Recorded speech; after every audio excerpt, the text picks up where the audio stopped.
Serokê Herêma Kurdistanê Mesûd Barzanî û Serokê Partiya Yekîtiya Demokratîk PYD Salih Müslim li Hewlêrê civiyan. Piştî civînê carekî din mijarên çûyîna hêzên Pêşmergeya Rojavayê Kurdistanê û hevkariya PDK û PYD hatin rojevê.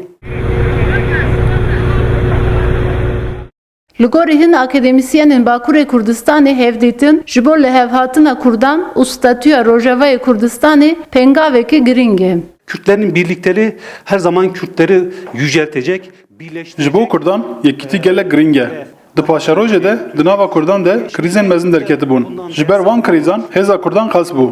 Ji ber vê yekê jî hevdîtina Birêz Barzanî û Birêz Müslim gelek dîrokî ye. Hêj weke senaryoyê tê axaftin. Lê çûyîna pêşmergeyan a Rojavayê Kurdistanê ji bo yekîtî û hevkariya Kurdan giring e. Ve bu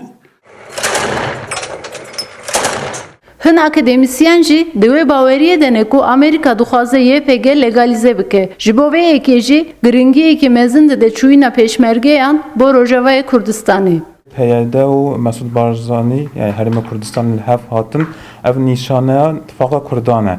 Ya di duwê ji bi vê rêyê PYD dikare xwe legalize bike. Amerîka ji wek hêzekî global dixwaze ew PYD û Mesûd Barzanî li hev bikin bikarin wê derê aktorekî siyaseta xwe bimeşînin.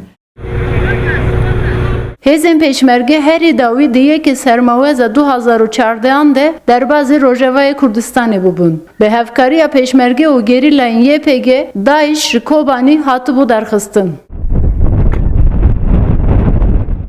Li gorî akademisyenan çûyîna pêşmergeyan a Rojavayê Kurdistanê ne tenê statûya Rojavayê Kurdistanê.